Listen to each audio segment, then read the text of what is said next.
Yo, what's up? I'm Matt, and this is Highly Recommended. I'm AJ. Welcome to the shop. Hair by AJ.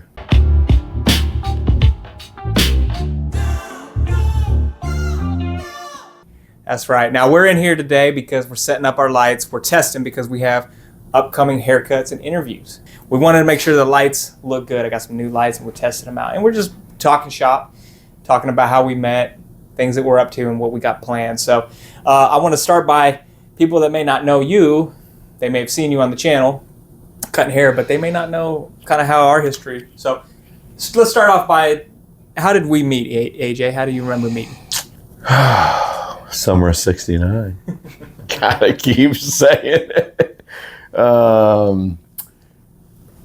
Ballyhoo show. Ballyhoo down at Knuckleheads. I don't want to say 23 or 20, 22, 23. Put a year on it, but down there. Maybe saw the Kyle Smith sticker on the back of your backpack.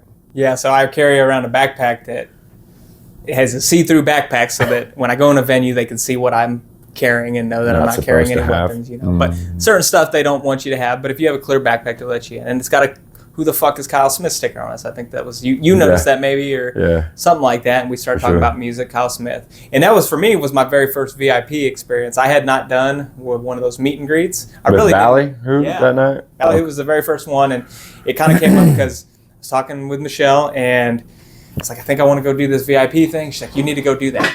You know, you're trying to do this highly recommended thing. Go out there and experience what that is and report back. And I looked at it like I'm a on the ground reporter. Go in there, talk about the experience, let people know what it's like, and recommend it to people. Highly recommended. So that's where we first met, and found out that you'd been cutting hair for some bands. Like, who were some of the bands that you cut for? Oh, at that time, Kyle, of course, and Tropodelic, of course. You cut for the Elevators. I got to meet and hang out, cut some gentlemen from the Elevators. Swayze, Surfer Girl, all great, solid dudes, man. Just love everybody I've worked with and got to do. It's been an honor and a privilege. Yeah, so what was badass about that is, I was trying to get some people to interview, found out you've been cutting hair, and it kind of just clicked. It's like, let's set up some barbershop interviews. See what we can do. You know, people feel comfortable when they're getting their haircuts. Kind of a place where you can just talk openly. Shop talk. Yeah. So then we had that idea, and it started off because you had the background. You knew Kyle Smith, so we asked him if he was interested to be the first guest, and we did that. Yeah, that was awesome, man. Yeah. Kyle's such a stud. All those guys are so great. Let me give props to KP too, man. The whole team and Sean, man. Yeah, they family. Got a great crew. They're family. Yes. They treat you like family for sure. And, that was like at the very beginning. So there was a little bit of an inexperience on my part. Obviously, you know what you're doing, cutting hair. But I'm learning too with you. This has been fun. But, yeah, I looked at those early interviews, like with the Kyle Smith. I'm like, okay, the quality, it's not where I would have wanted it to be in terms of the way we filmed it. And then, I want things to look crisp. I want the lighting to be good. So, every time we've had somebody that's come through the shop from that point on, it's always looking at how do we make it better and to make a production out of it. So hopefully these lights look good, because that was kind of like the look that we're going to take into our next interviews. I do remember the Ballyhoo show when we're sitting out there and going in, and I remember the VIP. I remember you actually you were across the room from me. Remember you asking Howie if you can set up and record, and he's like, yeah, man, do it. And at the time, I'm like, man, do the bands want us to do this? Do they not like it? Do they? Whatever. And did it, and it was awesome, and putting that music out there, and it was just, since then. Their VIP was very cool, intimate, because they played some songs, but then they just hung out with you. Like, not all the VIPs are like that, where some of them you kind of go through quickly and then you're done. Well, with the Ballyhoo, we were getting to know everybody, including the people that were there as VIP guests. So I remember, one of the things I remember was I wanted to get a video. Instead of a picture with the band, I was like, I want a video. So I gave you my camera, and I was like, can you take a video of this? And instead of taking a picture with him, I had him do the robot and stuff. And okay. I don't remember that. Everybody's like, what the hell is this all about? But I used that in a video clip, so it kind of made sense. But it was just me trying to figure out something interesting to do. And it's something different on the VIP meet and greets, man. They're all, want to do what the fellas like, do something different. you know, have fun with them. So let me ask you this, AJ. So we were just before we started recording here, we were talking about upcoming festivals that we want to hit up and, you know, bands and stuff that we might have our eye on. I mean, what do you want, or what do you think it would be like for you if you could take this to the level that you would want to be at? What would that look like? I love where I'm at and who I am today. This, I would be praying to do what I'm doing today 20 years ago. I would have messed that up and not being able to do what I'm doing today due to my behavior, drugs and alcohol or whatever. So getting to do this now, I would say it's the right time for me. I enjoy doing it. It's all the music that I love, and I just want to keep doing it. I think this genre of all our people and the reggae vibe, the island rock sound, happy, positive music, this is our scene for the next 10 to 15 years. This is us now. Grunge took over the 90s. We're taking over now. It's 10 to 15 years of us coming, and this is what's going to happen. And back to where I would want to be. I'm living it. I'm just trying to do it, like as we just said, live in the moment and be present, enjoy, and live in the moment, man. Yeah, I feel like a lot of people that I've talked to, I mean, there's other people that are in our situation where they're not musicians themselves, but they love the music and they want to somehow be involved. And some people look at it like they want to make a living. Other times it's just they want to be involved regardless of whether there's any monetary gain for them. And that's kind of where I'm at. You know, it would be nice to turn this into a business, but just getting to meet the bands, getting to know the people behind the music that we already like. It's not that I'm going into this being like, I want to bag, you know, these musicians for an interview because I think it's going to, you know, sell, right? I like listening to these artists already and then just taking that and getting to know the people and building relationships with the people that are part of this scene is a great community, in my opinion. So are you asking me like something about the money then, or where it would like to be, it could be anything. To be a business and retire? Yeah. So, I mean, if that's kind of something that you thought about, tell me about what. Honestly, I mean, I love where I'm at now. The people who I've met are the people who have put out music that has hit my life, touched my life in ways that nobody else could touch, man. Saved my life in more ways than one. So I'm living that dream right now. I'm living it. These dudes are just like me and you. They're just out doing their job for us, and we get to harness we get to benefit from what they're putting out. Let me tell you and be the first one to see, now I know how these guys live and how they're doing everything to put out this music, to be successful, to take care of their families, have kids, and leave their families to come out and tour and do the shit for us. It's hard. Showering at Planet Fitness, here and there, truck stops, whatever, eating food, dealing with all the bullshit. It's not rainbows and butterflies like we like. I'm sure that everybody would like to get to that point, and hopefully they all will. But it's a struggle, just like it has been for me and you going. But man, I am living the dream right now. That's awesome to hear. I mean, and that's the thing. Sorry, I went on a tangent. No, we're good, because we were talking about that before. Is like, enjoy the experience, enjoy the process of where we're at now, building this thing, and it is growing, and it will keep on growing. And thank you to everybody that's supporting what we're doing. 100%. You know, there's a lot of people that are sharing this around or just keep coming back and checking out the videos because they're like us. They love to hear what's going on behind the scenes. And a lot of stuff is surprising. You know, people do think it's like this rock star lifestyle. It's not, man. And they're, you know, a lot of these musicians, yes, they're maybe making a living, but they might just be making enough to get by. And it's a grind.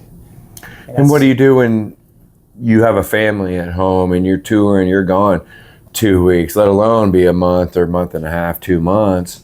You have a newborn baby at home. I know a lot of these guys that do, and going through it.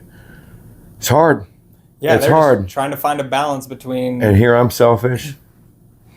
Give me some more music, baby. Give me some more music. Well, we always want to hear more music, just because it, you know, if you're like me and you know, you kind of obsess over the music, and you, like, I'll binge listen to an album until I just can't listen to it anymore almost. Right. And I know every word. And then I'm like, I need more because I've absorbed everything I could out of those songs, and now it's time to hear what's the next progression. But, it takes time, and those musicians are putting in the work to do that. But, yeah, it's a lot. Thank you to all the artists. If you guys see this, man, love having all of you. Thank you for the music.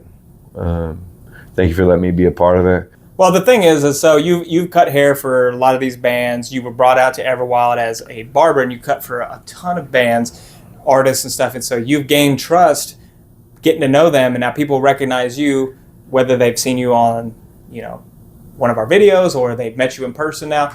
So just networking in there and getting to know these people and being part of that community together has just been a huge experience that I've enjoyed. I'm very blessed, grateful for the opportunity. This is fun to me. I'm 50 years old, man. I'm enjoying what I'm doing now, finally, and I'm just happy. Truly a blessing. Want to continue. Would love for it to continue to go. Let me tell you, Everwild, to all the guys from Tropidelic, if you see this, it was one of the best experiences of my life. Yeah, huge shout out to all the guys from Trop and everybody that helped. Huge shout out to everybody, the whole festival, Jim Garbaldi, everybody. Unbelievable. Can't wait to go back. Can't wait to be a part of it again. It's fun. Love it. Who's an artist that you're listening to now is there anybody that you've gotten into recently that you're digging in deeper? Man, I'll tell you two. One, Catastro. Okay? Hopefully most people know about the tragedy and all of it. Stuck on him, cannot not stop listening to him. There's a new song I heard. Soul Rebel Project. Yeah, Soul Rebel Project. Was it one with Josh on it? Heinrichs? Josh Heinrichs. No. What She Deserves. Okay, I don't know if I know that one. That one's grabbed me, so I'm digging into these guys right now. But Catastro is what stole my heart, man. They hit about every bit of all over the map. I see a lot of talent there. Yeah, what's interesting about Catastro is they just released a new album, with a lot of people on it. Yes, and the remaining members of the band are still trying to carry on the legacy of the band, despite losing their frontman. And that, paying homage to him and huge tributes to all of that, and that was obviously a tragedy. I never saw Catastro, kind of missed that opportunity. Same. I think they were on their come up, and then, Some hits good, man. And now thinking about that, we've had all the artists in here and everything, and everybody goes back and says a little something about Sublime too. So looking forward to that new chapter and seeing what Jacob's going to do.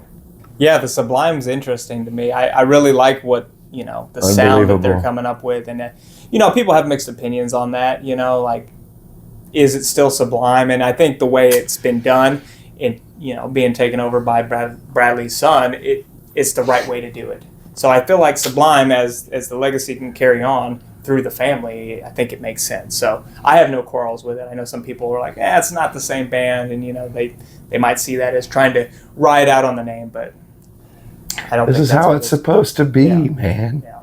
This is full circle. This is stuff we can't make up. This is stuff movies are made of, and people are like, oh, this is the dreams and stuff. This is real life right now, what's going on and happened with Jacob and all of that. I mean, it's a good thing. It's positive. I think it's a blessing. Rocking the hat too, not to be mentioning that, but everything they're doing, everything, it goes back to one love. It's just a love of music. I mean, it's a good feeling, man, a good vibe. Because a lot of this music too, I think people look at, we'll call it the American reggae scene, reggae I hate rock. Putting the names on everything. In a lot of cases, it's not. This is an interesting conversation that I had with somebody just online, which those conversations kind of go wild. But I was talking about Everwild and asking people what they thought about the hip hop that was brought into Everwild, because there's a huge hip hop influence with Trop, obviously, and then a lot of the bands and artists that they brought in were hip hop artists, or they will blend hip hop in their other styles. Every year. Yeah. And go back Freak Stomp too. Well, somebody got on their high horse and was complaining about that because they're like, well, I thought this was supposed to be a reggae festival. And it's like, well, I think you're looking at it wrong, because first of all, Tropidelic is not a reggae band. They're incorporating reggae into their music. It's fusion, but if you're bucketing, you put all this stuff into a bucket and saying, oh, it's a reggae festival, we can't include this other music. You're limiting yourself, and you're excluding artists that, we are limiting. Yes, mm-hmm. And if you like a band like Tropidelic, you can't deny the hip hop.